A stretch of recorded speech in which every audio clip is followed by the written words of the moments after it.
So first of all, thank you very much for the invitation. I mean, it's a pleasure being here. I've enjoyed your company and Alsatian food so far, and it's been great. So thank you very much, and also thank you all for attending. So basically, especially since I am the first one giving the talk and it's just after lunch, so pretty much I want to say that everything that we do in life, it's about energy, right? I mean, every time that we break a world record, that's actually me beating my best friend by a full 1 second in a half marathon. So I'm always really proud of myself. So even when you do a lot of energy, obviously, I mean, you do a lot of work, you need exercise, you need the energy. But also when you're just taking an exam or when you are attending a real exciting talk after lunch on a Friday, I mean, you also need a lot of energy. And then the question is where do we get this energy from? Obviously, in my case right now, we just had a wonderful meal, but just the energy is gonna get us all the energy that we need. Or if you're really lazy, you can actually buy 5 hours of energy that can get you through most exams if you want. But since we are in a scientific meeting, we know that when we are talking about energy, we are talking about ATP. And if we're talking about ATP, mostly we have to talk about mitochondria. And I'm not going to get into details. I mean, that's the only biochemistry I'm going to talk today. But that most of the energy or the glucose that we're going to get through the food is going to get processed through the mitochondria and the electron transport chain. That it's going to translate that glucose into ATP. And for the same reason, given that this is a fundamental mechanism or process in the cells, mutations in many different components of this system have really grave consequences. And in this case, mutations in many different components of the electron transport chain or in some other components of the mitochondrial function lead to a group of diseases or pathologies that are called mitochondrial disease or primary mitochondrial disease. They are usually fatal. They affect kids, and they affect, as a global term, 1 in every 5,000 kids that are born. And today, there's no effective treatment for them. There's no cure. So that was one of the main reasons of the lab, trying to drive to understand the mechanism of these diseases to try to figure out a good treatment for them. But one of the things that really got me interested in these diseases is even though you may have patients with the same mutation, and that mutation may be present in every single cell, or in this case, given that the brain requires a lot of energy in every single neuron, only a specific subsets of neurons are affected and not the others. And that has been one of the driving forces of the lab, trying to figure out why do they have those neurons that are so sensitive to mitochondrial mutations, whereas the neuron sitting next to it, it's actually doing okay, or seemingly okay. So to make a long story short, in the lab when I joined as a postdoc in Seattle, we decided to use one of the subunits of the complex 1, that is called NDAS4. That was known that mutations in this subunit cause a subset of mitochondrial disease called the Lee syndrome. Lee syndrome is the most frequent mitochondrial disease, and it's characterized by symmetrical lesions in the brainstem or the basal ganglia. And usually it's quite a severe mitochondrial disease. So we decided to do an animal that lacked a mouse that lacked NDAS4, and actually it was good because it was one of the first models of mitochondrial disease that actually recapitulated the human disease. It presented nice lesions, especially in the brainstem. It presents in the olfactory bulb, but also in the brainstem, in the vestibular nucleus, cerebellum, and inferior olive. And we characterized this model. As I said, it was one of the very few models of mitochondrial disease, so we characterized the model further. And we could see that those animals were developing fatal respiratory problems, and that was correlating with the human disease. Furthermore, and that was and I'm going to develop a little bit more here, we discovered that actually the vestibular nucleus, to our surprise, was involved in many of these responses, especially in controlling respiratory rhythm in those animals. So all in all, it was a good model, and here we have just a quick list of the symptoms that we could see in a human with Lee syndrome. You can see that they have growth retardation, failure to thrive, obviously ataxia, hypotonia. It's pretty usual in these kids. Also seizures that I'm going to mention, and the breathing problems that is actually the cause of death. So our animals, the knockout mouse, the NDAS4 knockout mouse, developed mostly all those symptoms. The animals, also you can see a picture here. This animal has like 21 days of age, and they develop like this hair loss that they eventually recover. And we decided to do like a conditional knockout just with a mutation in the central nervous system, and we saw exactly the same phenotype, except from the hair loss. So if any one of you is worried about losing hair, I mean, your neurons doesn't seem to be involved in that. But other than that, you know, it was the same phenotype. So that actually led us to the conclusion that, you know, that we really needed to look into the brain and see which were the areas that were involved in that.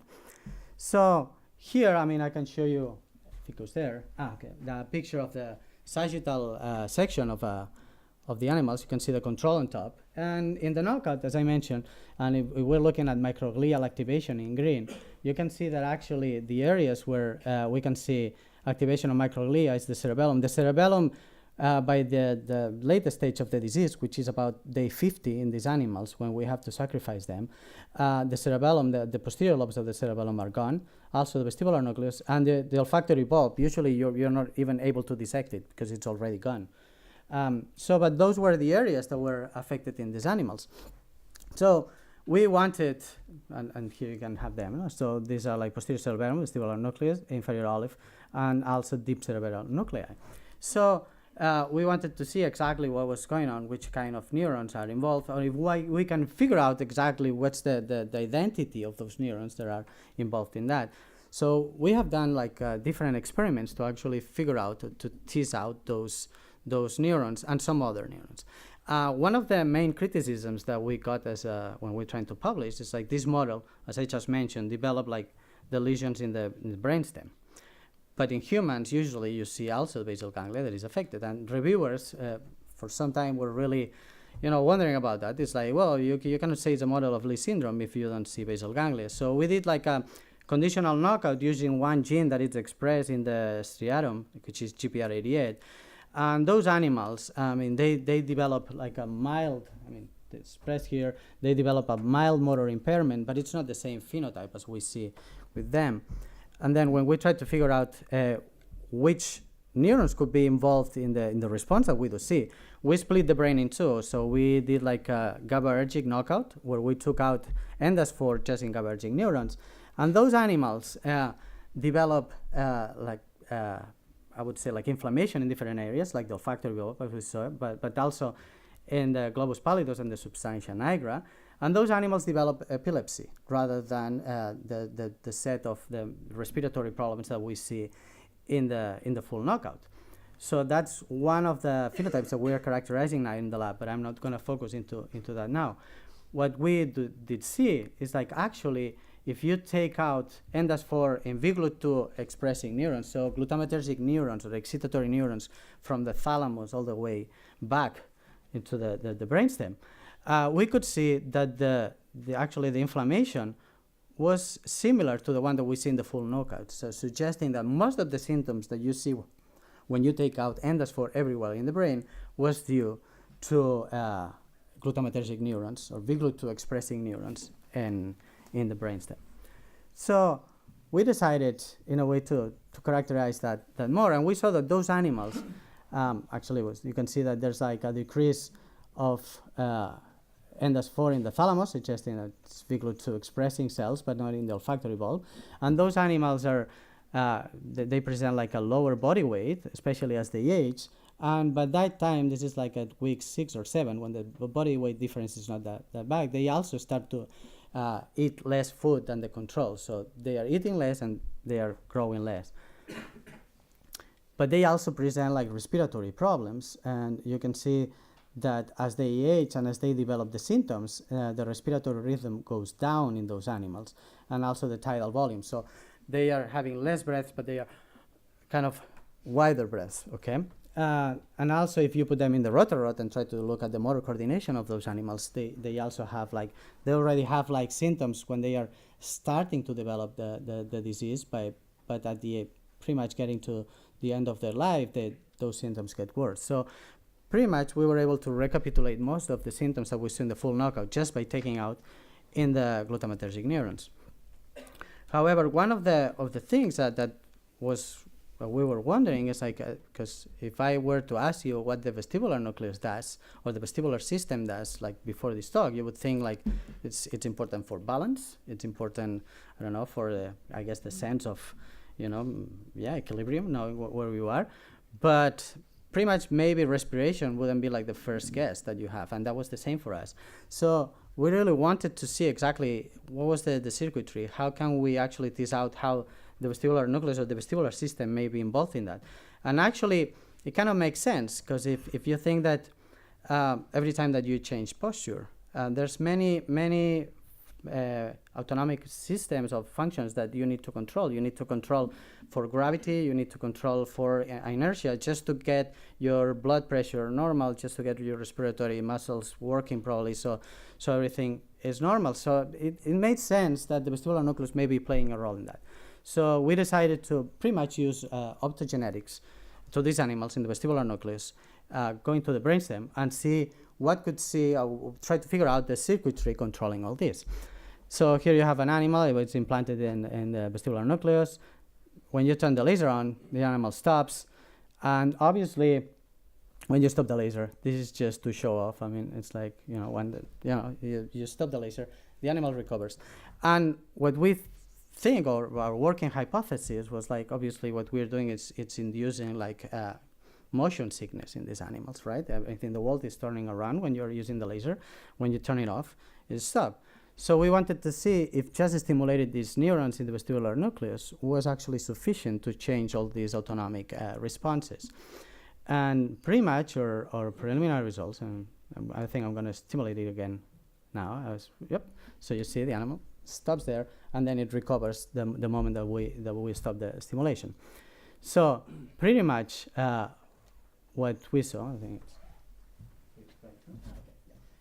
so the first thing that we were able to see is like just stimulating for 5 minutes these animals, you can get like a long-lasting decrease in locomotion for these guys.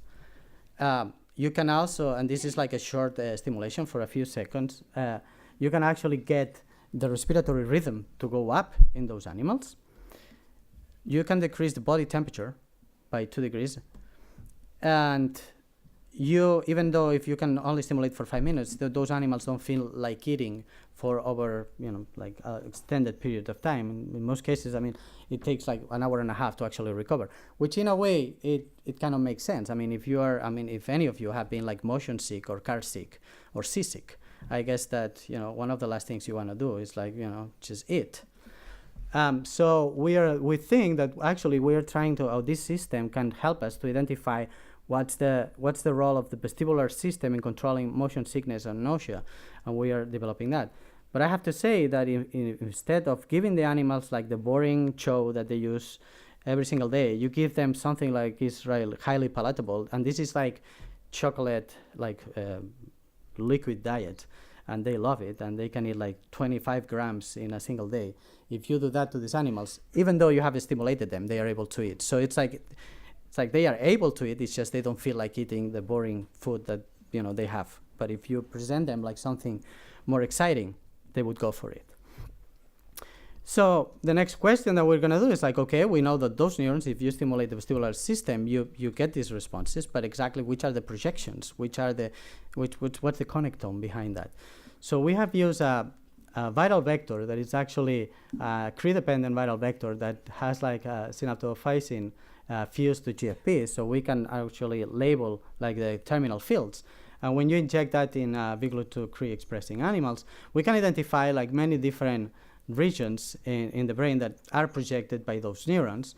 And we have started with 3 of them, like the ventral posterior medial nucleus in the thalamus, the VMH, ventral medial hypothalamus, and the central amygdala that are projected by these glutamatergic neurons in the vestibular nucleus.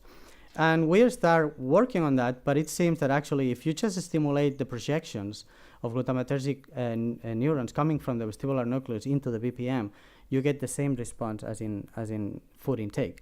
So that projection is the one involved in that. The animals move around normally, they don't decrease the temperature, but they don't eat for like 90 minutes, and we are working on that. So another thing that we want to do is like obviously now we are using like VGLUT to drive Cre, but that's like a broad genetic identifier of those neurons. So we are using a technique called the ribotag that you may have heard of it. There is actually a way to label ribosomes in a cell type specific manner. So with this approach, we have like a mouse or a viral vector. You have like a ribosomal protein, in this case RPL22, that it's tagged with an HA tag, and it's CRE dependent. So once you turn it on in the cell of interest, you can label those ribosomes, and then with a regular HA magnetic bead immunoprecipitation, you can pull down all the ribosomes coming from the cell of interest, from your homogenate, and then you can purify the transcripts that were associated to the ribosomes of the cell of interest in that particular moment. And when we do that, in this case, we are using it actually like coupling it with RNA-seq to find for genes that are enriched in the glutamatergic population of the vestibular nucleus. And once you have them, you can find if there's a CRE line actually that it's already made, or you can make it if you want, to try to be more specific on which subset of glutamatergic neurons are involved in that. You can actually validate those, or we validated all these results by QRT-PCR, identifying a few of them that seem to be specific for the glutamatergic cells in the vestibular nucleus. You can do in situ hybridization to identify those. From those, we know now that there's like at least 2 populations of glutamatergic neurons that express CCK and CRH. And we are right now characterizing exactly which are the projections of these subtypes of glutamatergic neurons, and to figure out which is their contribution to the phenotype. And as I said in the beginning of the talk, one of the I think that one was mine. Sorry, I have another one. So in the beginning of the talk, everything that we do is always with the idea in mind that we want to advance the field so we can figure out like a way to actually try to find a treatment for these diseases. So that was been something going on in the lab for a few years now. And it's like this quest to find effective treatments, right? And to actually to try to define which are the mechanisms that are defining why those neurons are dying, and to figure out how can we counteract those defects. Some years ago, I mean, working with the full knockout, we actually we identified a couple of potential treatments. And the first one that we identified was rapamycin, an mTOR antagonist, if you will. That actually, if you give daily doses of rapamycin, the idea behind rapamycin is it was known that mTOR, blocking mTOR was actually beneficial in some other models like yeast of mitochondrial disease, and that it would ameliorate the symptoms. So we tried that in our model, and actually giving them like daily doses of rapamycin, since they are really tiny, like 8 days old. It could improve. Rather than improve, it would just level their motor coordination responses. So as you can see, I mean, they are not going to get better as the controls, but they are not going to get worse as the control, the saline animals, the vehicle animals. And importantly, the second thing that we saw is like those daily administration of rapamycin actually could extend the lifespan of those animals from around 50 days to over 250 days in the best of the cases. And you may still be thinking like, well, yeah, but they are still dying. And what we saw is like actually the brainstem pathology, so the lesions in the brain were gone. But the animals were still dying, probably because, as you pretty much, I'm sure that you all know, rapamycin is also an immunosuppressant. So just giving daily administration of an immunosuppressant to a sick animal, I mean, it leads to an increase in infection, etc. So actually, we're trying to figure out if we can find the exact mechanism why rapamycin is acting, and if we can find like a cleaner drug to use. But we knew that the brain lesions were gone, the animals live longer, and it was not because rapamycin is an anti-inflammatory per se, because you can use some other anti-inflammatories and doesn't have an effect. And mitochondrial function seemed to be normal, so it doesn't seem that rapamycin was acting directly on mitochondria, although I'm going to mention like a little bit about that in a few slides. And what we could see is like mTOR pathway was already high in the knockouts, and with rapamycin we were actually bringing it to normal. So that was like the best, so far the best lead that we had for treatment for these diseases. And the second one came a couple of years later, where we actually saw that in these animals, there was like a non-cell autonomous mechanism that was actually caused by mutations in neurons that were causing oxidative stress, like we see with our mutation, that it was activating the junk and the lipid droplet formation. But importantly, that pathway, even though it had to be initiated in the neuron, so the neuron had to have the mutation, but the lipid droplet accumulation that was causing most of the damage was actually in the surrounding glia. So it was like a crosstalk between the neuron and the glia.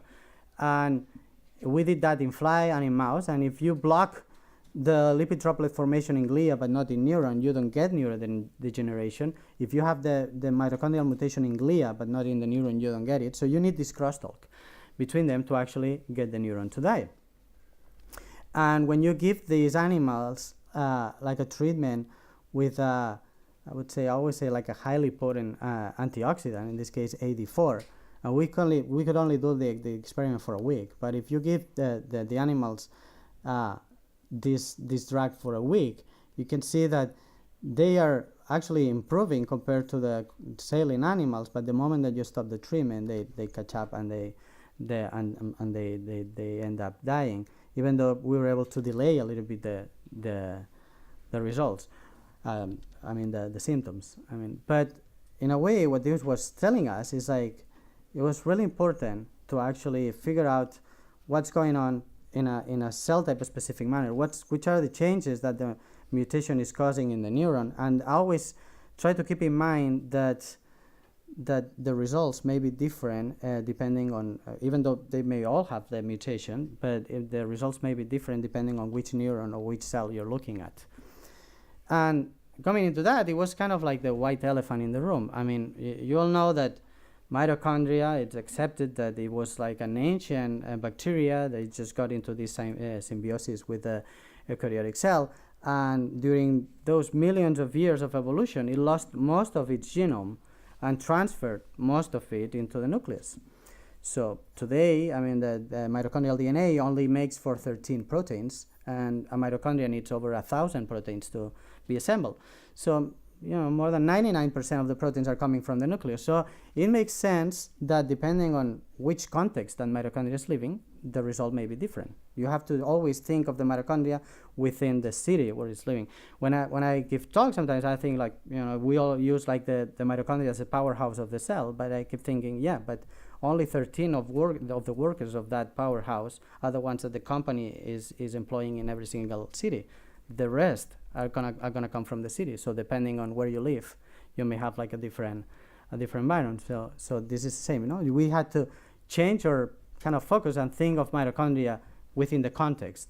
And to us, we hypothesized that actually trying to figure out what's the relationship between the nuclear transcription and nuclear and mitochondrial crosstalk is actually what may be driving this susceptibility. So, and actually, under that premise, we actually used again the ribotac technique that I was mentioning you before. But in this case, just to look at which are the changes that are happening in the transcription of glutamatergic neurons after this mutation in NDAS4.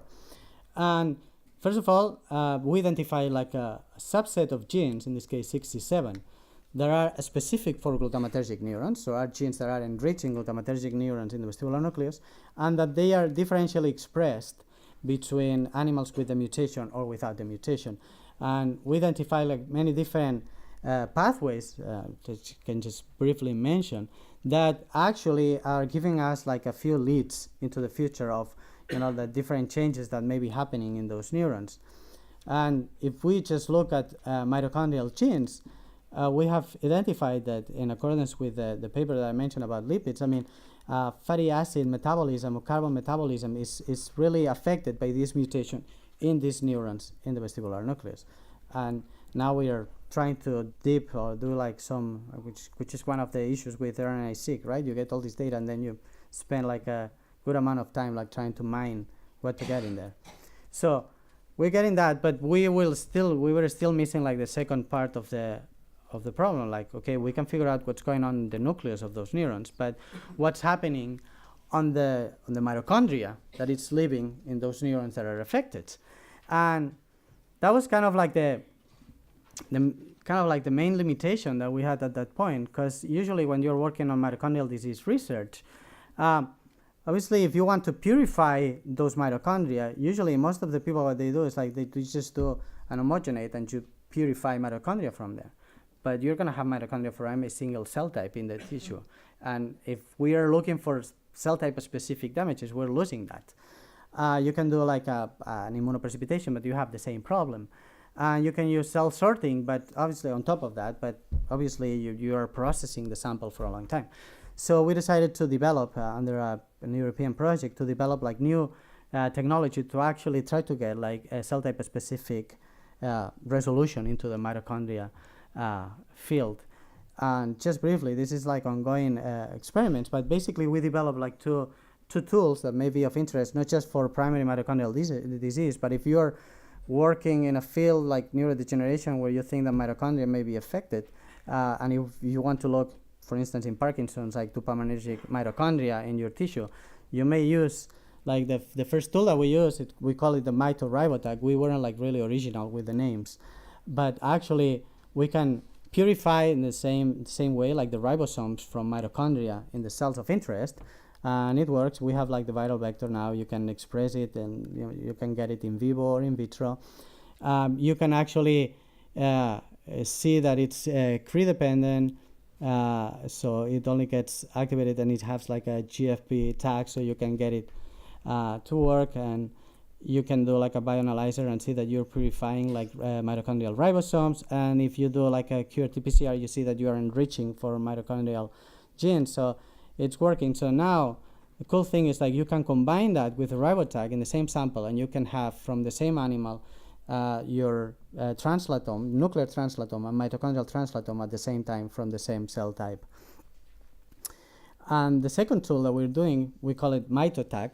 Again, I mean, I didn't spend a lot of time thinking about the names, but actually we're using like TOM20, like a transporter of the outer membrane of the mitochondria, where you can have like a Cre-dependent tag as well. And by the same reason, you can just express that tag. You can do like a magnetic immunoprecipitation and purify the mitochondria that are coming just from the cell of interest. And then you can do downstream analysis. You can do you can look at mitochondrial function. I mean, they respire, they are alive, and it's like a really fast process. You can look at mitochondrial DNA mutation. You can send it to downstream proteomics, metabolomics, and here you have like a kind of an EM picture with the different bits that we use to actually get it down. So right now we have like the ability to actually look at different aspects of the disease. So and just to sum it up, the idea would be like, with all the different tools that we are doing currently in the lab, it will be to just try to figure out from different levels if we can figure out what's going on with the genetic approach, and just looking at the phenotype or the connectome, and then looking at the translatome either in mitochondria or in the nucleus and the function of mitochondria. We can try to figure out like a global mechanism that can actually provide like better leads for finding a treatment. And just to conclude, obviously this has been like a story, like just told in 20 minutes, but it's been like a 10-year story so far, from a postdoc moving from Barcelona to Seattle, spending there, then as an independent researcher at the Seattle.